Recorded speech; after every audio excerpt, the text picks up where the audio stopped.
नमस्कार, मैं अशोक कुमार पांडे और स्वागत है आपका द क्रेडिबल न्यूज पर। अरावली को लेकर विवाद और बवाल और विरोध लगातार बढ़ता चला जा रहा है। लगातार एक से एक खबरें वहां से आ रही हैं, लेकिन बाकी खबरों पर जाने से पहले, पॉलिटिकल बहसों पर जाने से पहले आपको मैं एक वीडियो दिखाना चाहूंगा। इस वीडियो में एक युवा है जो जेसीबी चला रहा है। आप जानते हैं जेसीबी का इस्तेमाल हो रहा है अरावली को खोदने में, अरावली पहाड़ों को बर्बाद करने में, वहां की जो हरियाली है उसको पूरी तरह से नष्ट करने में। यह युवा जेसीबी लेकर चला तो गया, लेकिन जब उसने देखा कि किन इलाकों को तोड़ना फोड़ना बर्बाद करना है, तो उसकी हिम्मत नहीं हुई कि उस पर जेसीबी चला सके। उसने देखा वो हरियाली, वो पहाड़ जहां उसका बचपन गुजरा है, जहां उसने खेला होगा, जहां उसके पुरखे रहा करते थे, जहां से उसकी इतिहास और उसकी संस्कृति जुड़ी हुई है, और उसने मना कर दिया कि मैं जेसीबी नहीं चलाऊंगा। ये एक सत्याग्रह है, ये गांधी का रास्ता है, ये सत्याग्रह है, ये सविनय अवज्ञा आंदोलन है। और जब उसने जेसीबी चलाने से मना किया तो उसके सारे साथियों ने जेसीबी चलाने से मना कर दिया। आप समझ सकते हैं कि राजस्थान के लोगों के मन में गुस्सा कितना भरता चला गया है। लगातार आंदोलन की खबरें आ रही हैं। एक सेव अरावली पूरा का पूरा कैंपेन चलाया जा रहा है। एक लिंक मैं आपको दूंगा, उस लिंक पे जाइए, पढ़िए, और अगर संभव हो तो वहां पर सिग्नेचर कीजिए। आप मेरा सर्टिफिकेट देखिए, मैंने जाकर वहां पर सिग्नेचर किया है और अपने आप को अरावली के सत्याग्रही के रूप में दर्ज कराया है। यहां भी और जमीन पर भी जब जब जरूरत होगी मैं जाऊंगा और अरावली को बचाने के लिए जो कुछ हो सकता है वो करूंगा। इन सब के बीच जो केंद्रीय पर्यावरण मंत्री भूपेंद्र यादव हैं, जो अक्सर गायब रहते हैं, दिल्ली के प्रदूषण पर जिनका बयान ढूंढने से बड़ी मुश्किल से मिलता है, जिन्होंने दिल्ली वालों को मरने के लिए छोड़ दिया है प्रदूषण के हवाले, उन्होंने कहा कि नई परिभाषा से अरावली क्षेत्र का 90% से अधिक हिस्सा संरक्षित क्षेत्र में आ जाएगा। संरक्षित क्षेत्र वो होता है जहां पर आप कटाई खुदाई नहीं कर सकते, जिसको सरकार सुरक्षित करती है। तो उनका कहना है कि भले यह फैसला आ गया है कि 100 मीटर से नीचे वाले इलाके को नहीं माना जाएगा अरावली, यह फैसला आया है और यह फैसला सरकार के एक रिकमेंडेशन के बाद आया है। उनका कहना है कि हम तो 90% इलाके को संरक्षित करने जा रहे हैं, तो फिर केवल 0.19% क्षेत्र पर ही माइनिंग यानी खनन की इजाजत होगी। अरावली को हम तो संरक्षित और सुरक्षित कर रहे हैं। इस पर अशोक गहलोत जी ने, जो राजस्थान के पूर्व मुख्यमंत्री हैं और जो अरावली बचाओ आंदोलन में एक महत्वपूर्ण भूमिका निभा रहे हैं, लगातार बयान दे रहे हैं। हम कोशिश करेंगे जल्दी ही उनसे एक इंटरव्यू करें। मैंने मैसेज किया है, उनकी तबीयत थोड़ी खराब चल रही है, न्यूमोनिया है उनको। वो जो ही ठीक हो जाते हैं हम उनसे विस्तार से बात करेंगे, सारी चीजें जानेंगे। लेकिन उन्होंने इस हालत में भी एक वीडियो बनाकर जारी किया है और हकीकत बताई है। उन्होंने कहा कि जो इंडिपेंडेंट वॉच डॉग हैं उनको प्रक्रियागत रूप से कमजोर किया गया है। उन्होंने कहा कि इसी सीईसी की रिपोर्ट पर 2011 में जनार्दन रेड्डी की गिरफ्तारी हुई थी, क्योंकि वो संरक्षित इलाकों में खनन कर रहा था। सरकार को डर था कि सीईसी जो आजाद है, सेंट्रल एम्पावर्ड कमेटी होती है जो, वो आजाद है, वो अरावली और सरिस्का में भी खनन रोक सकती है। इसलिए सीईसी के ही पैर काट दिए गए, हाथ काट दिए गए, उसको ही कमजोर कर दिया गया ताकि अवैध खनन को रोका नहीं जा सके। उन्होंने भूपेंद्र यादव के पूरे दावे को भी झूठा बताया और उन्होंने कहा कि जब सरिस्का जैसे इलाके में जो संरक्षित क्षेत्र था उसकी परिभाषा ही आपने बदल दी, उसकी सीमा बदल दी, तो कल को आप इसकी भी बदल दोगे। अभी विरोध हो रहा है, विरोध को दबाने के लिए ये आप बेकार का बयान दे रहे हो। मेरा सवाल बहुत सीधा है। हसदेव के जंगल खत्म कर दिए गए, झारखंड में जंगल काटे जा रहे हैं। इस देश के सारे जंगलों को काट के जमीन और खनिज सारा उठाकर अडानी को देने का जो ये खेल है, जो हमारे बच्चों का भविष्य बर्बाद कर देने का खेल है, वो आप कब तक बर्दाश्त करेंगे? जुड़िए सेव अरावली के कैंपेन से, लगातार अरावली को बचाने की बात कीजिए। आज अगर अरावली नहीं बचेगी तो दिल्ली, राजस्थान और लगभग पूरे उत्तर भारत की हालत इतनी खराब होगी कि ना बारिश होगी, ना पानी होगा। जंगल नहीं, इसकी जगह पर रेगिस्तान बन जाएंगे। अडानी अंबानी के कॉफर्स भरते रहेंगे, उनके पैसे भरते रहेंगे, वो विदेशों में जाकर ठंड और गर्मियां मनाएंगे, लेकिन आप पूरे साल सिर्फ और सिर्फ गर्मियां झेलने के लिए त्रस्त होंगे। आपकी जिंदगी पूरी तरह से तबाह कर दी जाएगी।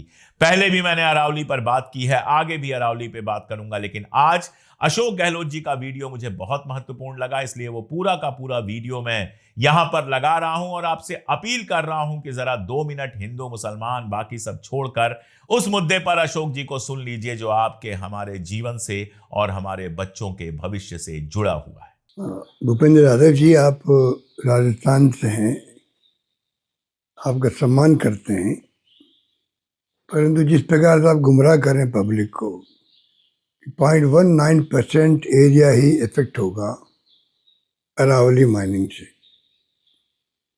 ये अपना आप में भ्रमित करने वाला आपका बयान है। कौन विश्वास करेगा आप पे?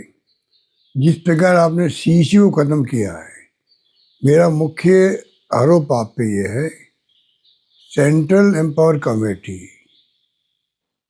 जो 2002 में बनी थी, उसको आपने 21 साल बाद में 2023 में समाप्त कर दिया। वो कमेटी इतनी पावरफुल थी कि पूरे देश के जो एरियाज हैं सब लोग एक कॉन्फिडेंस रखते थे उसके अंदर, और सीधी रिपोर्ट सुप्रीम कोर्ट को करती थी। दुर्भाग्य से आपने उस समिति को समाप्त कर दिया जो सीधी रिपोर्ट करती थी सुप्रीम कोर्ट को, और आपने वही सीसी नाम देके अपने भारत सरकार के पर्यावरण मंत्रालय की कमेटी बना दिया, जिसके पास कोई पावर नहीं है। वो रिपोर्ट देती है, नॉमिनेशन भी आप करते हैं, मेंबर रिपोर्ट देती है आपको, और आपके ऊपर है कि आप उस रिपोर्ट का क्या करें। उसी से शक पैदा हो गया कि आपकी मंत्रालय का, आप सबका जो है, जो विश्वास डगमगाना लग गया, क्योंकि एक ऐसी कमेटी ऐसी कमेटी थी वो जो किसी की नहीं सुनती थी। उस कमेटी के आधार पे तो जनार्दन रेड्डी जी एक थे मंत्री कर्नाटका के, उनको जेल जाना पड़ा, सीबीआई ने अरेस्ट कर लिया। इतनी पावरफुल कमेटी थी, आपने उसी को समाप्त कर दिया, तब भी शक पैदा हो गया। और आपने जो अभी सरिस्का के साथ अन्याय किया है, सरिस्का का जो प्रोटेक्टेड एरिया, उसको आपने समाप्त करने के लिए जो चाल चली है, और जिस प्रकार से आपने आनंद फानन में जो क्रिटिकल टाइगर हैबिटेट था उसको जो बदलने का प्रयास किया, जिससे कि वहाँ माइनिंग शुरू हो सके। मैंने सुना था 50 माइन्स थी वहाँ पर, उसके कारण और लोगों को वहाँ कई तरह के संदेह पैदा हो गए। बल्कि एक इंडियन एक्सप्रेस की रिपोर्ट है कि मिस्टर राठौड़ नाम के व्यक्ति ने तो पीएमओ में शिकायत की थी कि बहुत बड़ा करप्शन हो रहा है यहाँ पर सरिस्का के अंदर। ये नौबत क्यों आई आपके रहते हुए? आपके रहते हुए नौबत क्यों आई? 24, 25, 26 जून को, इसी 24, 25 जून को, 24, 25, 26 जून को 2025 के अंदर 3 दिन में ही राजस्थान वाइल्ड लाइफ बोर्ड ने रिपोर्ट बनाई, और नेशनल टाइगर प्रोजेक्ट की जो कमेटी होती है उसके अंदर ही पास हो गया। और उसके बाद में नेशनल वाइल्ड लाइफ बोर्ड जो है उसने भी ठप्पा लगा दिया, सुप्रीम कोर्ट में पेश कर दिया। आप सोचिएगा, सुप्रीम कोर्ट ने जिस प्रकार कमेंट किए आपके ऊपर, आपके ऊपर मतलब आपकी मंत्रालय के ऊपर, 6 अगस्त को ही, 6 अगस्त को जो कमेंट किए हैं, वो एक प्रकार से आपको सोचना समझना पड़ेगा कि नौबत क्यों आई कि सुप्रीम कोर्ट ने आपको फटकार लगाई है बुरी तरह से और उसको रोक दिया है। उसी से मालूम पड़ता है कि जो आरोप करप्शन के लगते थे और ज़्यादा पुख्ता हो गए। मैं भी राजस्थान का मुख्यमंत्री रहा हूँ 3 बार। मुझे मालूम है कि फॉरेस्ट के अंदर, पर्यावरण के अंदर जितने भी मामले होते हैं, उसमें दिन नहीं, महीने नहीं, कई बार ज़्यादा समय लग जाता है, साल लग जाता है, 2 साल लग जाता है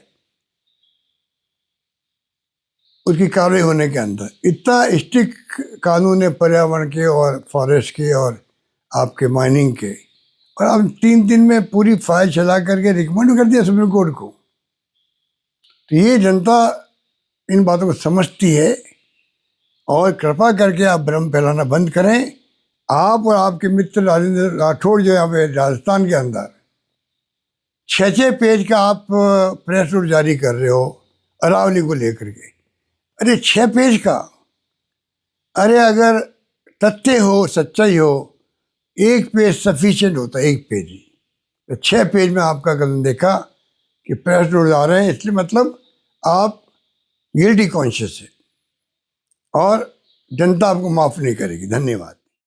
तो आपने सुना अशोक जी को, इस मुद्दे पर लगातार आवाज उठाइए। जो लिंक मैंने कहा है वो लिंक डिस्क्रिप्शन में दिया हुआ है, उस लिंक पर जाकर साइन कीजिए। मेरा सर्टिफिकेट देखिए, मैंने पहले खुद साइन किया है, उसके बाद आपसे साइन करने को कह रहा हूं। इस मुद्दे पर जो भी अपडेट होगी हम लगातार करते रहेंगे। जुड़े रहिए हमारे साथ। आज के लिए इतना ही, बहुत शुक्रिया।